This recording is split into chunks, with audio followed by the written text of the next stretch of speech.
are other traditional retailers doing to keep up with Amazon? They're doing a whole host of things, and it's not easy for them because traditionally the grocery stores are pretty risk averse. They're not going to spend hundreds of millions on new technologies unless they're really proven. But because of the threat of Amazon, and again, it's not just Amazon, it's chains like Aldi as well, discount chains that are stealing a lot of market share. They realize they have to act. They have to act now. So they're investing in a slew of different technologies, everything from the in-store robots that you may have seen at your local grocery store to stuff that you don't even see behind the scenes, like micro fulfillment centers, which are like mini warehouses that pack online orders for shoppers.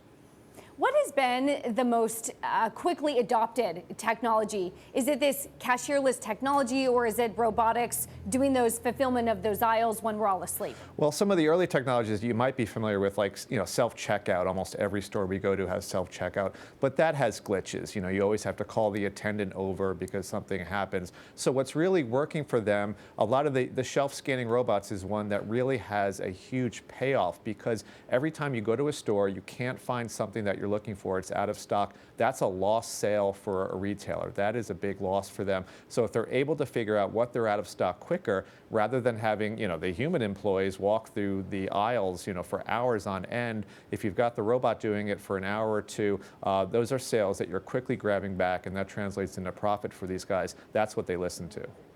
Matt, are retailers trying to keep up with Amazon, or just trying to keep up with the times? Because if I remember conversations you and I have had, Target, Walmart have actually done much better in their grocery space than companies like Amazon, which seem to be lagging. Yeah, exactly. I mean, Target and Walmart are doing well. Other chains are doing well, but it's the traditional sort of mainstream grocers, like Kroger is a good example. They've struggled over the past few years. It's these mainstream grocery stores that really need to up their game a bit. Walmart, they're everywhere. They're doing a very good job in grocery. You're absolutely right. But for the more traditional grocery stores, they need to up their game.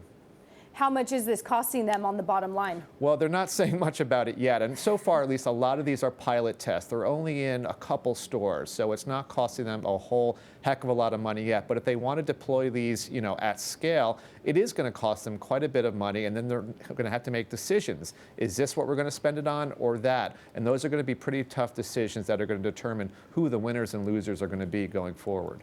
And you know this better than anyone. The grocery business is already a pretty low margin competitive business. Are they hoping that the investments in the technology could boost those margins even by a bit? Exactly. Yeah. I mean, look at, for one thing, like out-of-stock products. Out-of-stock products cost food and drug retailers $325 billion a year. If they can, gain just half of that back, that goes down to the bottom line, certainly. So there are a lot of things that can happen then that will be great for them if they can make it work. But again, they're still testing it. They're still figuring out what is the return on our investment here. But they have to act quicker, because these days they're losing share left, right, and center.